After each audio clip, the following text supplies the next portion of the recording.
Amma ba'du. Rabbi a'udzu bika min hamazatis syayatin wa a'udzu bika rabbi an yahdurun. Rabbi shrah li sadri wa yassir li amri wahlul 'uqdatam min lisani yafqahu qawli waj'al li waziran min ahli walhamdulillahi rabbil alamin. Qalu subhanaka la ilma lana illa ma 'allamtana innaka antal alimul hakim. La haula wala quwwata illa billahil aliyyil azim. Para asatidz, para hujjah, para tokoh, para orang tua saya, khusus kepada Ketua DKM Mushola Al-Kamil, Bapak Rangga beserta segenap pengurus, yang terhormat Bapak Jikaria, Bapak Salim, Bapak Mahmudin, Bapak RT 06, hadirin hadirat rahimahullah. Maaf saya tidak ada siap namanya satu persatu. Yang mudah-mudahan semuanya tanpa terkecuali selalu diberkahkan dan dimuliakan Allah Subhanahu wa taala. Alhamdulillah wa syukru ala ni'amillah. Di kesempatan malam hari ini kembali kita hadir di majlis yang biasa kita duduk di dalamnya bersilaturahmi dan ibadah tolong ilmi. Mudah-mudahan apa yang kita lakukan dan kerjakan di tempat ini tercatat sebagai aset ibadah yang pahalanya diterima dan diridhai oleh Allah Subhanahu wa taala.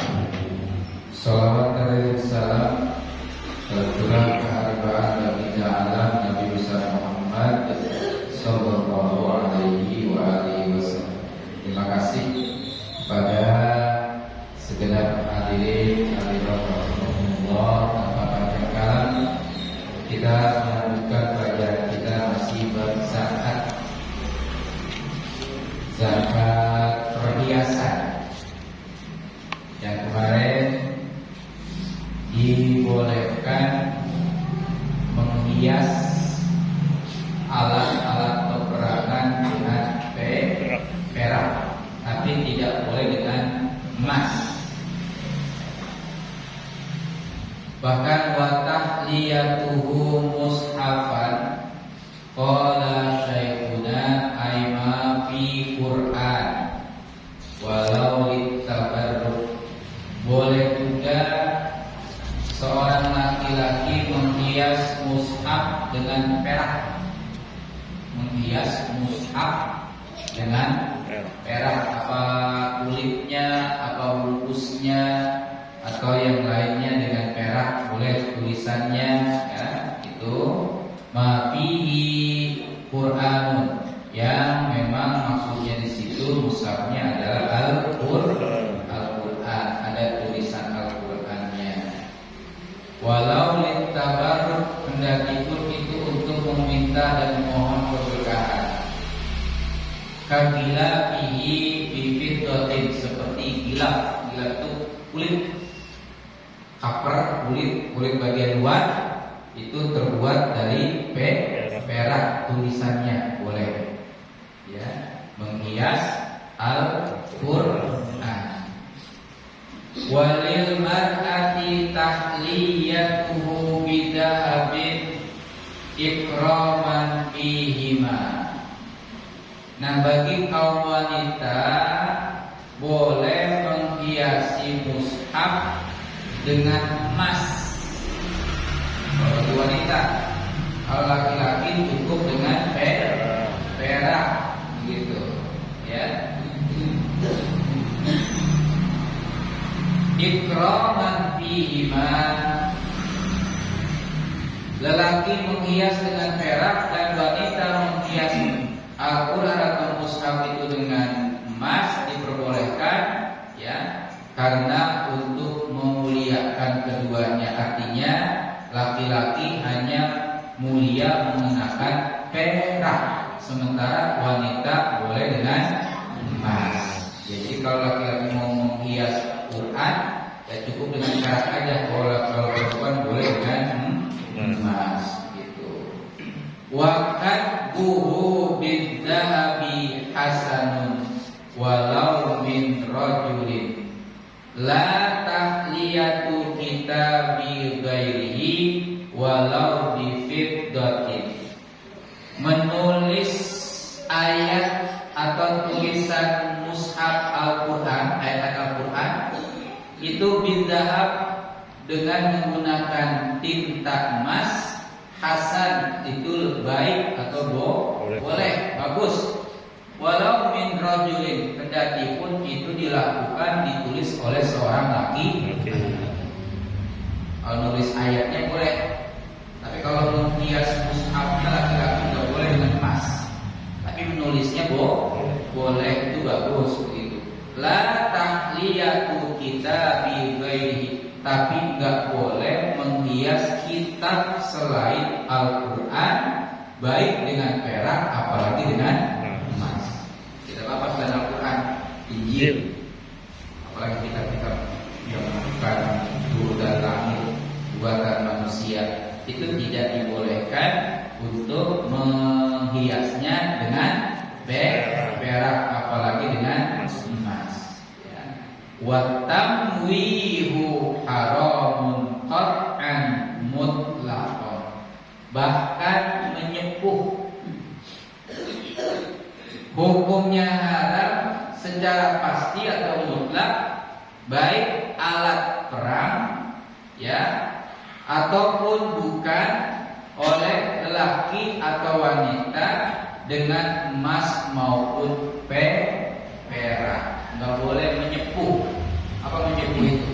Pedangnya dibuat dari perak. Tapi kalau menghias sarungnya, menghias rumbai-rumbainya, ya, itu boleh dengan menggunakan perak. Tapi kalau menyepuhnya itu tidak dibolehkan, ya.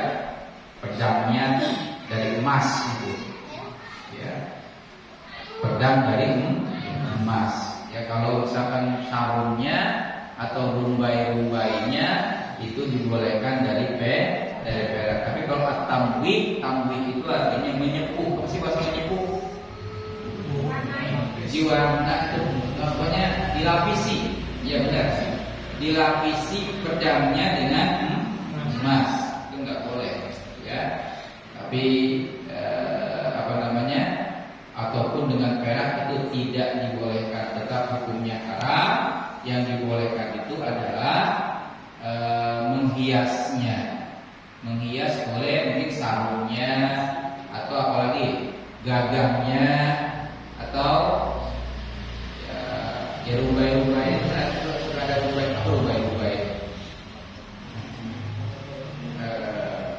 Barangkali ya kayak tali-tali gitu ya, ikatan-ikatannya boleh dengan terbuat dari perak.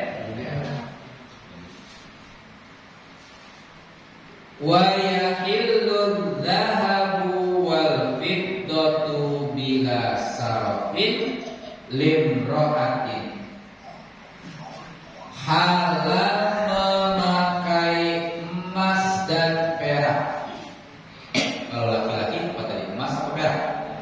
Perak aja ya, nggak boleh emas. Tapi kalau wanita, halal baginya mengenakan perhiasan terbuat dari emas dan juga dari perak, dengan syarat bila syarofin, tidak boleh berlebihan. Ya, makanya zakat. Ada nggak orang yang pakai perhiasan emas wanita sampai 1 on? 1 on. Jadi kalungnya, di antingnya, di gelangnya, di cincinnya, di kakinya, ya bisa nggak satu kondisi? Bisa, tapi itu dihukumi sebagai perbuatan yang berlebihan. Ya, begitu. Kalau berlebihan nanti juga membahayakan. Zaman sekarang apalagi ya, kalau seandainya nanti ada kejahatan yang mengintai pada dirinya, ya begitu. Ada kemarin pengusaha skincare, tasnya dia terbuat dari emas. Selain tasnya, sepatunya dari emas. Ya, pakai kondangan, pakai sepatu terbuat dari emas. Hujan becek ditenteng. Ya, wallahu a'lam bishawab. Wasobiyyin ijma'an, dan juga boleh anak kecil. Ya, secara ijma'. Ya, boleh dipakai fi nahwi semacam as-siwar. Siwar itu adalah gelang. Ya. Wal khaldal. Khaldal itu kayak kalau kita namanya gelang keroncong. Gelang keroncong gimana sih? Bunyi gitu. Rincing. Wan na'li atau sendal, boleh terbuat dari emas, tapi bagi wanita atau anak kecil. Wat taub, atau itu ya kalung, ya boleh. Wa al-asah, dan menurut pendapat yang dibenarkan fil mansukh bihima, ya halal pula bagi mereka kain berupa benang atau emas dan perak. Ya boleh terbuat pakaian benangnya, benang pakaiannya itu al-mansuj, itu terbuat dari emas dan dari perak. Tapi khusus untuk perempuan dan anak kecil. Kalau bapak-bapak laki-laki enggak dibolehkan, bahkan hukumnya haram. Wa yahillu lahunna taj, bahkan boleh bagi wanita menggunakan mahkota terbuat dari emas. Boleh. Tapi enggak boleh laki-laki. Laki-laki pakai mahkota terbuat dari emas. Jalan-jalan, ya enggak boleh. Ya. Wa in lam ya'tadnahu, meskipun mahkotanya itu tidak biasa dipakai. Kan biasa suka di pelaminan, kalau misalkan pengantin itu suka pakai mahkota. Itu mahkotanya terbuat dari mana? Dari apa biasanya? Dari perak. Ya. Meskipun itu nggak biasa dipakai dalam keadaan ya darurat atau dalam insiden acara tertentu, dipakainya itu boleh. Waqiladatun fiha dananir mu'ratun, dan ya ada kalung yang berteteskan dinar, bertalikan secara pasti. Dinar itu sebetulnya kalau dulu namanya uang terbuat dari emas, emas juga. Dulu namanya uang emas itu namanya uang dinar. Kalau sekarang udah nggak ada uang terbuat dari emas kecuali pesanan, dan dulu mah dipakai untuk transaksi jual beli, tukar menukar, uangnya terbuat dari emas. Masya Allah, zaman dahulu. Karena buku udah tercipta dan tersusun di sejak zaman dahulu, maka pengertian dinar di sini adalah kepingan uang terbuat dari emas, begitu. Wakada ya, maskubah, ya, dan demikian juga dinar yang dilobangi, uang dulu zaman dahulu yang terbuat dari emas yang dilobangi, kadang-kadang ditempelin di mahkota wanita, ya itu untuk dipakai. Maka emas-emas tersebut yang memang dipakai dan digunakan, wala taji zakatu fiha, maka tidak diwajibkan mengeluarkan zakat. Kalau rumah kotak berarti berapa kilo, dari 5 kilo ya. Kalau terbuat semuanya dari emas, karena memang dia dipakai terus, maka tidak wajib dikeluarkan zakatnya. Dengan syarat dipakai ya, dengan syarat dipakai. Kalau nggak dipakai, maka itu menjadi ya wajib dikeluarkan zakatnya. Begitu. Cuma berangkat dari ketetapan awal bahwa berlebih-lebihan mengenakan emas itu hukumnya makruh, dibenci. Meskipun dibolehkan dia bawa emas pakai setiap hari 1 kilo gitu, kayaknya berlebihan, itu tidak boleh ya, tetap dihukumi sebagai larangan, bahkan cenderung kepada perbuatan haram. Kenapa? Bisa jadi dia mengenakan emas sebanyak itu agar supaya terhindar dari kewajiban membayar zakat, seperti itu. Tapi kan penuh was-was dan penuh kekhawatiran dan rasa takut kalau mengenakan. Amma ma'as-sarafi, adapun mereka yang mengenakan emas yang berlebih-lebihan, fala yahillu syai'un min dzalika, maka tidaklah halal untuk dipakai. Kakholkol ya, waznu majmu'i firdataihi mi'ata misqalin fatajibuz zakatu biha. Seperti apa? Misalnya gelang-gelang keroncongan yang terbuat dari emas ya, jumlah emas muninya itu mencapai 20 miskol. 20 miskol itu hitungannya kemarin 96 gram. Maka di sini dikenakan tetap wajib zakat. Jadi tidak ada istilah kata pengecualian ya, karena dia berlebihan mengenakannya ya, meskipun demikian dipakai tetap wajib dikeluarkan zakatnya setiap tahunnya. Itu mengenai zakat emas dan zakat perak. Yang berikutnya watajibu ala man marra, wajib atas orang di atas yang mengeluarkan zakat emas ya, juga berlaku fi qutin. Qut itu adalah makanan pokok. Apa aja makanan pokok? Beras, gandum, jagung, apalagi? Kacang, sagu, apalagi? Tanah,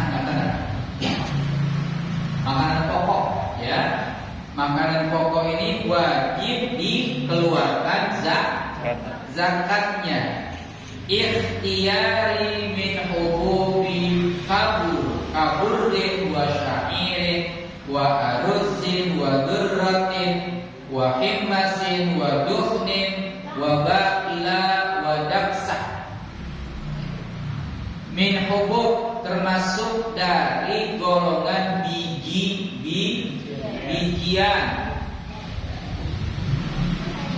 Seperti apa?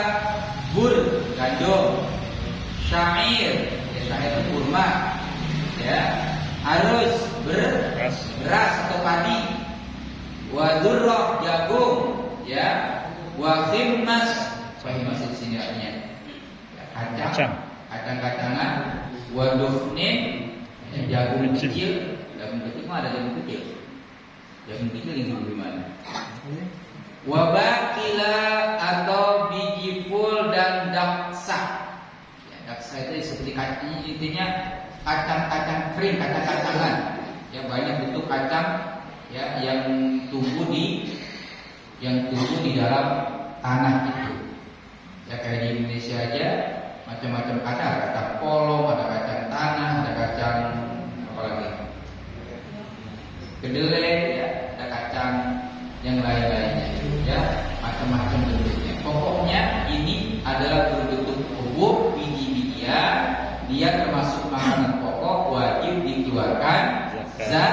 zakatnya. Au fi tamrin wa inabin, atau juga berlaku zakat bagi tumbuhan tamar, kurma, wa inab. Apa inab? Anggur, yang bercocok tanam anggur, ya, itu juga bisa min simar, dari tumbuh-tumbuhan atau buah-buahan. Sebetulnya kalau yang ada di sana itu anggur sama kurma, mungkin kalau di tempat kita banyak, bisa belimbing, bisa jambu, bisa rambutan, ya, banyak buah-buahan mereka atau bagian ini sudah menjadi catatan khusus untuk dikeluarkan zakatnya kalau sampai pada nisab, batasan ukuran yang harus dikeluarkan zakatnya tanpa menunggu haul. Apa haul itu? 1 tahun. Pokoknya sekali panen kalau mencapai nisab, maka dia wajib dikeluarkan zakatnya. Nanti akan jelaskan berapa nisabnya. Jadi dia enggak menghitung atau enggak nunggu sampai satu tahun. Nah, makanya sekarang dikiaskan zakat buah-buahan ini sebagai penghasilan berbentuk karir atau pekerjaan yang disebut dengan zakat profesi. Ini sekarang nih, cuma zakat profesi itu nggak memenuhi syarat. Zakat profesi yang harus dikeluarkan itu adalah sebatas nisab. Nah, nisabnya ada enggak? Ya, kalau kita kiaskan dengan tumbuh-tumbuhan atau buah-buahan atau biji-bijian atau bahan pokok, maka beratnya di sini berapa beratnya kalau nggak salah? Satu ausuk, 5 wasak, wahia bil kail, kalau dia dihitung itu sebanyak salah sumi'ati sok, 300 sok. 1 sok berapa liter? Kalau mau zakat kan 1 sok berapa liter? 3,5. 3,5 dikali 300 berarti 960. Iya. 960 liter itu adalah nisabnya biji-bijian. Kalau dipanen maka dikeluarkan zakatnya. Tapi kalau misalkan punya padi, bapak ibu panen padi, dipotong atau dipanen itu ditimbang ada 960 gram. Ada 1 kintal ya, kurang kita. Kurang berapa dulu? Kurang 40 ya. Taruhlah 1 kintal gitu ya. Umur rata taruhlah 1 kintal maksimal. Itu udah wajib mengeluarkan zakatnya. Tapi nggak nunggu 1 tahun kan? Pokoknya setiap panen kalau mencapai 960 kilogram, berapa liter? Liter ya? Liter, maka wajib dikeluarkan zakatnya. Kalau baru 900 wajib nggak? Enggak wajib. Tapi kalau mau disodakokan ya silakan. Ya, jangan sampai habis panen kagak sodakohnya bisa. Mentang-mentang kagak wajib zakat, sodakohnya agak juga gitu kan. 900 belum sampai wajib zakat tuh. Ya juga ya paling tidak ya sodakohnya harus ada gitu. Ya, karena udah banyak yang didapatkan. Itu caranya. Wasomu dan sok, 1 sok itu arba'atu amdad, 4 mud. Wal mud itu litrun wa sulusun, 1 liter sepertiga. Wallahu a'lam bishawab. Jadi sekitar pokoknya hitungannya kalau 300 sok itu 1 sok 3 liter setengah. 3 liter setengah dikali 300 berarti berapa? Di 960 liter kurang lebih, gitu ya. Wallahu a'lam bishawab. Kemudian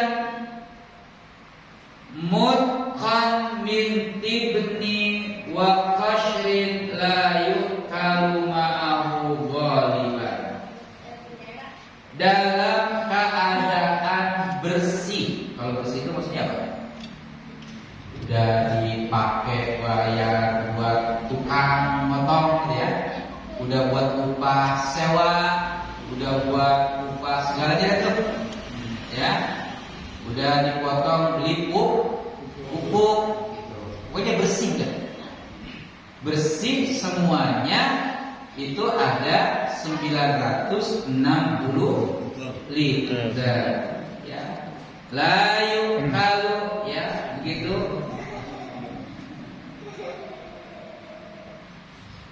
Min tibnin wa qashrin la yuqalu ma'ahu ghaliban. Ya, adapun yang masih ada kulitnya biasanya tidak turut dimakan. Ya, wa'lam annal aruzza mimma yuddakharu fi qashrihi wa la yuqalu ma'ahu fatajibu fihi in balagha asyrata awsuq.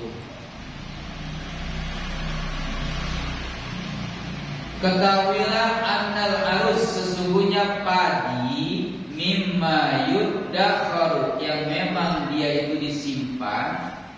Orang-orang biasanya suka punya lumbung padi. Kalau nyimpen padi kan masih ada kulitnya tuh, awet dia di lumbung padi. Ya, fi qashrihi, dengan masih ada kulitnya, wala yuqalu ma'ahu, dan yang memang tidak turut termakan, fatajibu fihi, maka wajib baginya untuk mengeluarkan zakat in balagha, kalau sampai kepada asyrata awsuq, sebanyak 10 wasak. Kan tadi ya kan 5 wasak. Kalau 5 wasak itu udah bersih, nggak ada kulitnya. Tapi kalau ada kulitnya sampai 10 wasak gitu. 10 wasak berarti 600 sok gitu ya. 600 sok berarti dikali 3 liter setengah berapa? 6 kali 3 180. Setengah kali 6 3. Jadi 1630 lebih. Itu kalau masih ada kulitnya. Beda beratnya. Kalau bersih berarti 5 wasak. 5 wasak itu 300 sok ya. Tapi kalau seandainya ada kulitnya, maka dihitung menjadi 10 wasak. Itu sama hanya 600 sok gitu caranya. Ya beda, karena kalau ada kulitnya berarti masih kotor ya, masih ada yang dibuang gitu ya. Nah, bagaimana pengeluaran zakatnya? Musyrun 1/10 li zakati, untuk menunaikan zakatnya, in sutiya bila ma'unatin, kalau dia disiram pohon padi, gandum, jagung, kacang, dan biji-bijian yang lainnya, itu bila ma'unatin, tanpa menggunakan atau mengeluarkan biaya. Kan biayanya bisa pakai irigasi bilangnya tuh. Kalau irigasi kan suka bayar ya. Kalau yang kagak bayar biasanya gimana? Kamar torek, seperti disiram dengan air hujan. Kan gratis bayar hujan mah. Kalau misalkan dia itu disiramnya dengan air hujan, maka zakatnya 10%. 10%. Zakatnya 10%. Ya. Wa illa ay wa in suqiya, kalau dia disiram pohon atau biji-bijian yang wajib dikeluarkan zakatnya itu bimu'natin, dengan biaya kanaqin wa nisfuhu au nisful musyrik. Kalau mengenakan biaya pengairannya, maka zakatnya adalah setengah dari 10%. Berapa? 5%. itu lebih sedikit karena udah dikeluarin biayanya buat nyiramnya pakai irigasi itu. Tapi kalau saat yang disiram dengan air hujan nggak menggunakan biaya gratis, maka zakatnya lebih besar. Bedanya begitu. Islam itu adil banget. Ya, Allah sangat adil dalam menentukan zakat masing-masing ya hasil tanaman berupa biji-bijian. Kalau memang itu masih berkulit, beratnya lebih berat lagi. Ya, kalau udah bersih, kulitnya udah nggak ada, maka 300 sok. Kalau masih ada kulitnya 600 sok. Kalau misalkan disiram dengan biaya cukup 5%. Tapi kalau dengan tanpa biaya 10%. Gitu, masing-masing ada bagiannya. Gitu hadirat rahimahullah. Ya, begitu. Wasababut tafriqati taqlul mu'nati bihada wa khifatuha fil awwal. Kenapa dibedakan? Ya, pengeluarannya antara 10% sampai 5% sampai 10%. Sebab ya, ini pembedaan besar zakat yang dikeluarkan adalah karena beratnya biaya di sini. Jadi kalau yang pakai irigasi udah ada biayanya, karena memang udah dilibatkan biayanya di situ, maka zakatnya lebih sedikit. Tapi kalau seandainya tadi itu yang 5%, kenapa lebih sedikit? Karena nggak ngeluarin biaya. Ya, ini maksudnya hadirin jamaah sekalian. Sawaun azuri adalika qasdan amnabata iktifa'on. Demikian itu ya, tumbuhan yang berupa biji-bijian itu memang sengaja ditanam. Ada juga kadang-kadang yang tumbuh dengan sendirinya. Ya, tumbuh dengan sendiri gitu, tiba-tiba tumbuh aja semua. Kayak rambutan misalkan berapa hektar tumbuh semua, yang dimakanin sama kalong. Ya kalong kan gak dimakan bijinya, tumbuh di situ.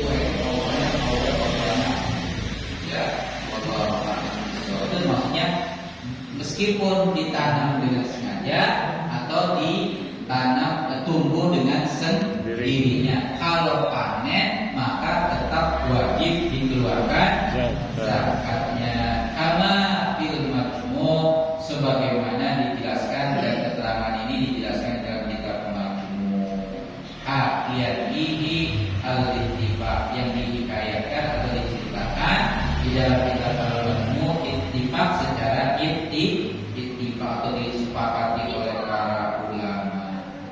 Yu'lamu dha'fu qawli Syekh Zakaria fi tahririhi taba'an li aslihi yushtaratu li wujubiha ayyazra'ahu malikuhu aw na'ibuhu fala zakata. Tapi dengan keterangan ya biasa diketahui oleh kita kaum Majmu' bahwasanya pendapat Imam Zakaria ini berbeda. Ya, diketahui kelemahannya pendapat Imam Zakaria ya, yang mengatakan tahrirnya, catatannya adalah sebagai pengikut pada asalnya. Untuk kewajiban zakatnya disyaratkan hendaknya ditanam oleh pemilik atau wakilnya, dan berarti tidaklah wajib dikeluarkan zakatnya. Artinya yang dikeluarkan zakatnya itu ya, kalau menurut Zakaria mengatakan apa? Ya, yang memang ditanam oleh pemiliknya. Kalau yang kagak ditanam maka tidak dikeluarkan zakatnya. Tapi kalau secara umum ulama mengatakan mau ditanam mau kagak ditanam itu tumbuh sendiri ya. Ntar kalau ada musim panen ya tetap wajib dibayarkan zakatnya. Ini untuk tanaman, buahan dan biji-bijian. Ya, bima inzaraha bi nafsihi aw zarahu ghairuhu bi ghairi idnihi. Apakah itu memang tumbuh dengan sendiri atau yang ditanam oleh orang lain tanpa seizin pemiliknya, tetap kalau memang dia itu nanti panen harus terkena zakatnya kalau sudah sampai pada nisabnya. Wala yudam ila akhara li takmilin nisab bi khilafi anwa'il jinsi. Satu jenis tidak bisa dikumpulkan dengan jenis yang lain untuk menyempurnakan nisab.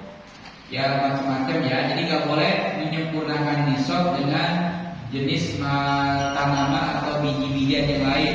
Contoh, padi baru dapat 900 kilo, nah cuma sampai 960, jadi yang 60-nya ngambil dari mana? Dari kacang atau dari jagung atau gandum, itu enggak dibolehkan. Berarti memang belum wajib mengeluarkan zakatnya. Ya, begitu.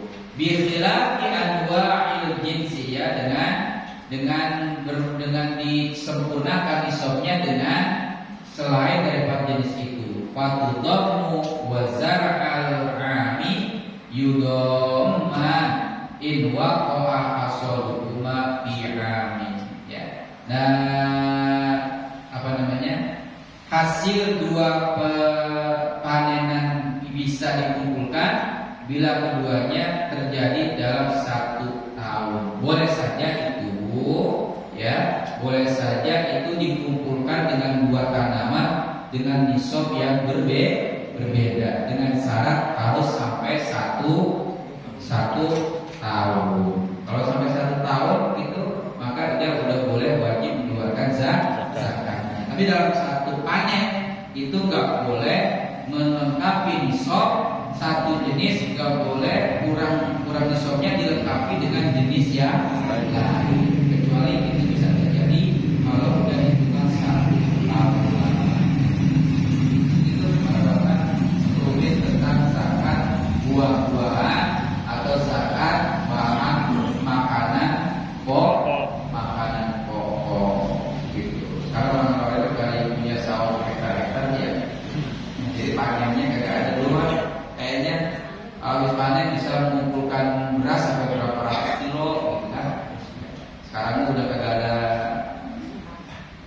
sawahnya, kagak ada balungnya, kagak ada rawatnya ya, dulu rawat kita dipakai buat tanam padi, sekarang udah tidak ada padinya gitu. Wallahu a'lam. Sampai di sini ada pertanyaan? Ya.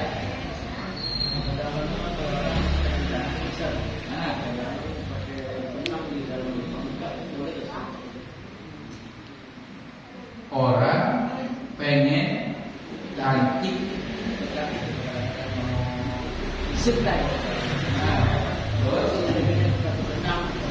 ditarik pakai benang, tapi juga di pandang ini udah kena tarik benang. Sebetulnya merubah bentuk dari aslinya itu sudah diharamkan. Jadi udah bayar dan yang berpikir hidupnya udah pakai di tarik,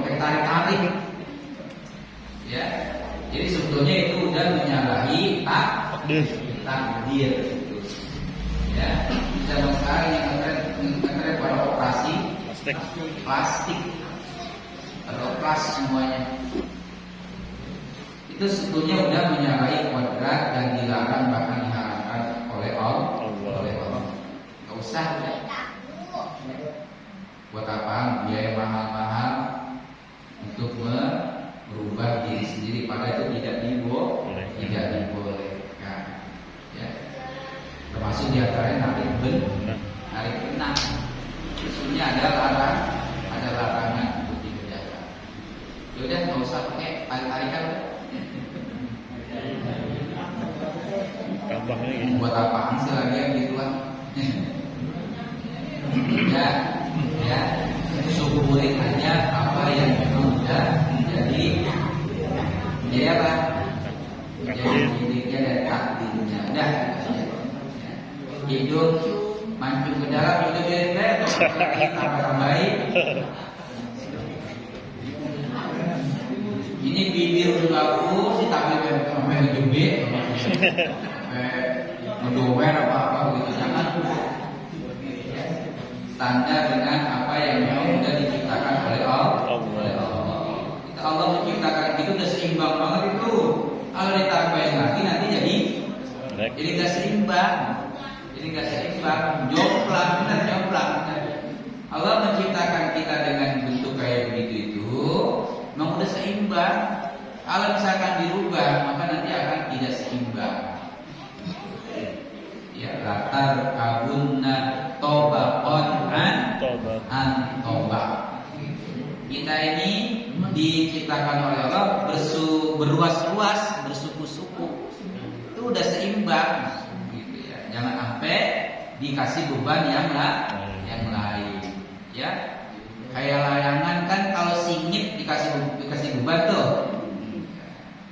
Begitu. Kalau kita udah nggak pakai singit-singitan segala, makanya kalau misalkan hidungnya agak ke dalam, itu udah seimbang. Kalau ditambahin ke depan, kan jomplang ke depan kan. Ya, wallahu a'lam bishawab. Ini udah takdir Allah dan udah ukuran Allah Subhanahu wa taala. Ya, barangkali seperti itu. Ada lagi yang lain? Wajib. Pak, kalau batal kepada anak itu usia berapa ya, Pak? Gimana? Batal kepada anak-anak sampai usia berapa, Pak? Oh, sampai usia balik. Balik, Pak? Iya, sampai usia balik. Untuk menentukan baliknya, Pak? Untuk menentukan baliknya, kalau wanita itu sudah keluar berhaid. Jadi kalau kita salaman anak kecil, kita tanya dulu ya, Pak? Kalau kita salaman anak kecil, tanya dulu, balik belum gitu, Pak? Iya belum ya. Ya kita kan bisa ukur anak kecil itu baliknya kira-kira kalau wanita paling cepat kalau dalam agama itu keluar haid paling cepat usia 9 tahun. Pokoknya di bawah 9 tahun. Di bawah 9 tahun. Ya, kalau untuk wanita. Tapi kalau untuk laki-laki biasanya agak lebih tuaan lagi. Ya, sekitar usia 12 tahunan gitu. Itu baru balik. Artinya dia udah pipi basah gitu. Sekitar usia berapa tahun kalau laki-laki itu? 12 tahun. Begitu, maka si wanita kalau bersentuhan kulit dengan anak-anak usia 12 tahunan itu sudah batal. Kita juga sama, laki-laki menyentuh anak perempuan di atas usia 9 tahun. Begitu, udah batal. Nah, itu tanya umurnya, Pak. Tanya umurnya ya. Hanya umurnya? Ya. Hanya mau perkiraannya. Gak usah, kita lihat perkiraan gitu. Ya. Memang kalau bertanya, kalau tadi belum 9 tahun dipegang gitu. Mau dipegang. Ya artinya kita punya perkiraan lah. Ya, punya perkiraan. Ada sedikit posisi atau satu bagian tubuh yang sudah kelihatan lebih menonjol, lebih besar gitu. Itu katanya anaknya udah tanda-tanda balik biasanya. Kalau laki-laki mungkin ditandai dengan suara yang tadinya cempreng sekarang udah pecah, abor buat kita. Itu udah tanda-tanda itu. Tanda-tanda balik. Kalau perempuan biasanya apa?